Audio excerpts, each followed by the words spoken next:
Hi, everybody. This is Jack Benedict, and welcome to the Coach Paul Tortorella Show as we talk IUP Crimson Hawks football and what a game it was in homecoming and Coal Bowl on Saturday, 17-6 win over the Vulcans. Coach, first of all, how could you ever imagine 23 points total with two teams going in that almost scored 100 points a game? Could you ever figure a game like that? You never know, do you?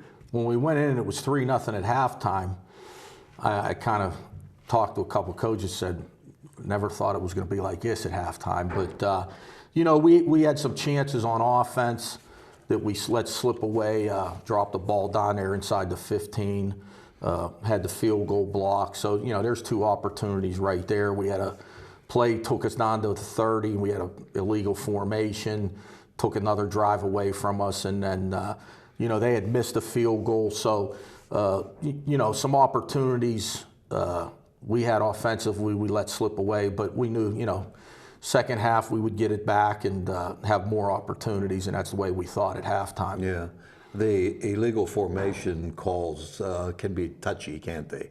I mean, that's hard to figure sometimes. Yeah. There were two of them. The one, we understood, they called the tackle back in his stance, and, they call that not a lot, but they called it. And it wasn't that bad, but we understood that. But the play to Langdon that we get down on the 25-yard line, 1st and 10, we're still trying to figure out who the penalty's on after you look at the video because everybody's legal. So, but those things happen. We just had to be resilient and overcome it. And we actually did feel okay at halftime. We knew we were moving the ball. We just didn't have the ball a lot in the first half because defensively we weren't giving up points, but we were letting their offense stay on the field too long. So we figured we were getting a kick for the second half. We were going to get the ball to start the second half. We'd get more opportunities, and we thought we'd be able, just like the week before at Mercyhurst, we'd be able to take the game over in the second half. And you did. And one of the things that was noticeable in this game, I think, compared to last year when you played down there, was the fact last year you couldn't get any pressure on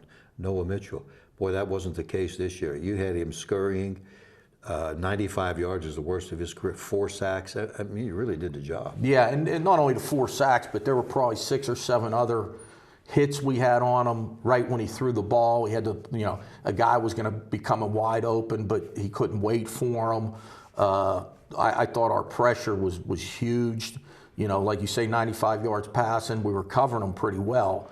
But there were times where guys were coming open late and he just didn't have time to get the ball to him. So we won a lot of one-on-one battles. We did blitz a little bit, and a couple times he got the ball out, but he took a couple big hits on those blitzes. So I thought the pressure that we had on him was huge. You had not only the pressure, but hurries are important, as we said, too. Right. Big plays, big 4th down play, 3:55 left. The sacks were timely. You can get sacks, but if they're timely, right, opportunistic, and that's what happened. Right, and then there's a couple times we just got him covered for, a couple of sacks were coverage sacks. He held the ball very long, waiting for a guy to come open. He didn't come open, and then we did a good job. In the first half, he came out the middle a little bit on a couple scrambles that hurt us. We fixed that and made him go outside, and we ran him down a couple times. So all in all, the first half, we probably gave up, too many yards and didn't get off the field a couple times. One time we got called for defensive holding. Another time we let them get out of a 2nd and 17 situation. But we did play great in the red zone. They were in the red zone 3 times and they only had 1 field goal. Yeah. Let's talk about some of the players that scored big for you, as far as when you reviewed the video. Right. We can talk about Dwayne Brown. We can talk about JoJo Goss, just had the best game of his career. Correct. They really came up big time for you, didn't they? Yeah, one-on-one battles outside. JoJo won 4 or 5 of them. Guy draped all over him. We hit the long pass. We called big guy on little guy, 50-50 ball. We had the big guy. They had the little guy that got us down to the 5-yard line. And then Dwayne won a couple one-on-one battles. Obviously, the last touchdown was one-on-one. Quentin does a great job in those one-on-one situations, those 50-50 balls, giving us a chance to make the play on. And on the last touchdown, he got hit right in the mouth as soon as he threw it. And there were some unsung guys. Malik Anderson played a great game when Evans went down. Hugh Carter, we throw the interception, it's going to be a touchdown. He runs all the way as he went out for a pass. He had to save a touchdown down on the 15-yard line, or they're going to score a touchdown there like Mercyhurst with Quentin on the tackle. Quentin missed the tackle this time, and Q Carter runs him down, and we hold them to a field goal to make it 7-6 there instead of them taking the momentum with a touchdown. Sure. I thought that was the turning point in the game. We had the turnover. They had it 1st and 10 on our 15. We were up 7-3. They had all the momentum. We stopped it right there and forced a field goal and got the momentum back. And then from that point on, I think we looked at it. The field goal was the beginning of the fourth quarter. I think we had 200 yards in the fourth quarter, and they only had 36 yards in the fourth quarter. They only ran like 7 plays in the fourth quarter, and we ran 25 plays. So from the point of the adversity with the interception, that's really when we took the game over.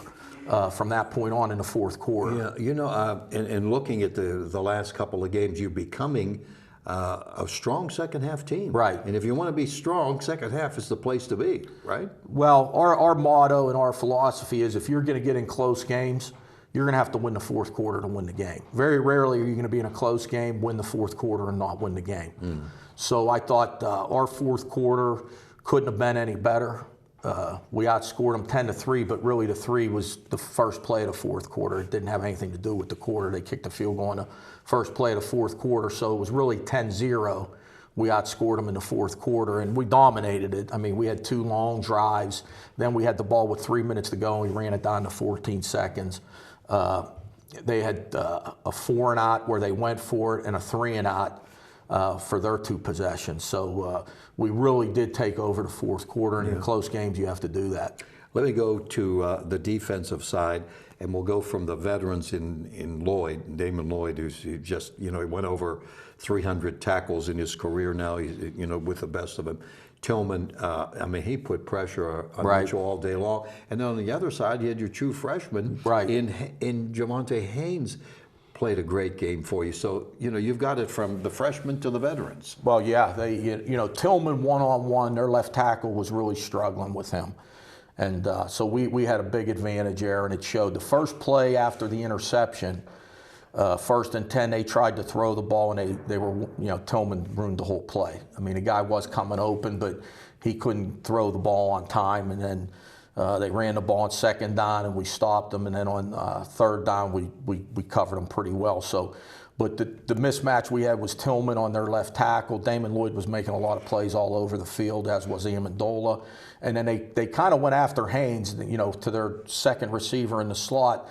They probably thought that was their mismatch, and he had 3 or 4 pass breakups. He came on a blitz one time, and Mitchell just got the throw off, and he really tagged the quarterback. We were really happy with the true freshmen, and then the veterans. You know, when you get in these games against Cal and Slippery Rock and in playoff games, et cetera, your great players have to play great. And defensively, you know, probably our 3 best players, Tillman, Lloyd, and Amendola, played very well. Yeah, that's for sure. All right, let's talk about the game this week, Slippery Rock, homecoming up there, 2 o'clock kickoff at the Rock. Rivalry game. 2 undefeated teams, 2 nationally ranked teams, and not much more, you know, you can say about it. But, you know, they've been a force this year, no question. And, you know, break it down a little bit for us, led by their quarterback, Roland Rivers, who's just a terrific player. Well, Rivers, I mean, statistically, they got Star Wars numbers on offense. I mean, they haven't scored less than 40 any week this year. They throw it, they run it. Rivers is a threat running the ball just as much as he is throwing it. They've got their 2 best receivers back from last year, and Litwin, and then Wynn in the slot he's very dangerous. Great speed guy. You know, they lost Hills at running back, but they have 2 running backs that they brought in as transfers that are getting the job done for them. And then with Rivers' ability to run the ball, that's their running game. They'll throw the ball down the field. They'll spread you out. Nobody has stopped them offensively. I can't quite remember how many times they've punted this year, but I think you could maybe count on one hand how many times. I think it was around 9. Yeah, maybe? So if you play 5 games, that's less than 2 punts a game. And then you get a couple of the punts late in the game when they got their backups in there. But we looked at it when they've had their first team offense in. We think they've only been stopped 4 times in 5 games to punt the ball. They haven't turned it over. They only have 3 turnovers. You know, they're going to be a handful on offense. Defensively, they have their whole defense back. They got everybody back from last year. Every starter that started last year against us is back. They're playing with a lead a lot, and their defense is playing well.